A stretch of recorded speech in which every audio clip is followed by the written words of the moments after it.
I want you to consider what propaganda is. Some of you may have an idea of what that word is, and some of you may know some examples of propaganda, but when you think about it, there can be a lot of confusion regarding what is and isn't propaganda. The artifact being analyzed is Our Good Look at Pearl Harbor by Fleet Admiral Chester Nimitz. Feel free to pause the video if you wish to read it. In summary, the article encourages Americans to consider how incredibly lucky they were, considering that Japan failed to hit important strategic targets. It goes on to describe how the US is continuing to develop naval infrastructure and technologies, and gives some subtle hints that God was on our side during World War II. The research question regarding this article is, does Our Good Luck at Pearl Harbor participate in the propaganda genre? In other words, is this article a form of propaganda or not?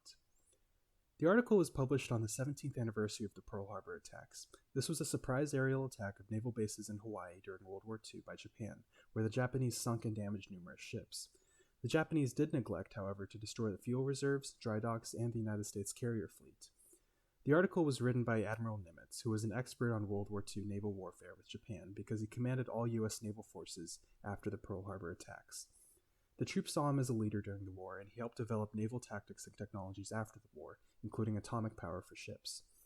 The article was written for American citizens in 1958, which was after World War II and the Korean War, but before the U.S. entered the Vietnam War. Americans would not have been energetic about war, but they would know who Admiral Nimitz is, and respected him for his involvement with victory in the Pacific. Since our research question involves analyzing an artifact's participation in a genre, generic criticism will be used to determine the artifact's generic participation. This will be done by gathering other clear participants of the propaganda genre and analyzing similarities between them and the artifact. The first is the Bloody Massacre, depicting the Boston Massacre in 1770. The second is a World War II poster encouraging operational secrecy. The third is an anti-communist comic. When analyzing these three examples of propaganda, 3 points of similarity can be found in the propaganda genre. The first point is that propaganda should ensure the portrayal of an enemy as a clearly identifiable villain. The second point is that propaganda should communicate that the audience has an ability to affect military and political events. The third point is that propaganda should provide the audience with an appropriate response or reaction to the villain. First, the propaganda should ensure the portrayal of an enemy as the clearly identifiable villain. Here we see British troops killing civilians, which is itself seen as a villainous act. We also see the civilians illustrated as helpless victims. Lastly, there is some vivid and unforgiving language regarding the scene. While not clear at first, this poster presents German U-boats as a villain. The black smoke suggests that the ship was torpedoed, and many troop transports from America to Europe were sunk by German submarines. Additionally, the audience would know soldiers who were transported to Europe, establishing this villain as one able to kill people they know. This comic clearly presents Stalin as a villain with his big and menacing visual depiction. The Communist Party members also have schemy and threatening dialogue as well. Second, propaganda should communicate that the audience has an ability to affect military and political events. Admittedly, this leaflet does not meet this criteria. However, later propaganda would follow up on this event to encourage people to join the American Revolution. This leaflet, however, was simply to spread the immediate news of what happened to get people riled up. This poster clearly communicated that telling information about troop movements can kill American troops.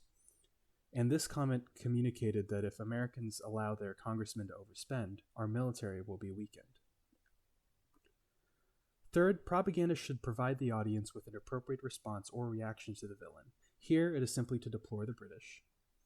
Here, it is to not share information about troop movements. And here, it is to write to their congressmen to reduce out-of-control military spending.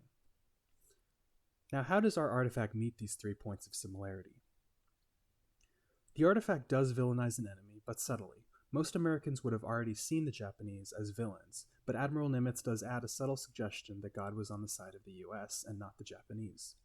The artifact also communicates the audience's ability to influence world events by showing how American support for the war won us victory over Japan, and how war bonds are paying for the construction of a new bomb-proof fuel storage. The artifact lastly provides the audience with a proper reaction to the villains of the US by encouraging them to support military spending and support atomic power research.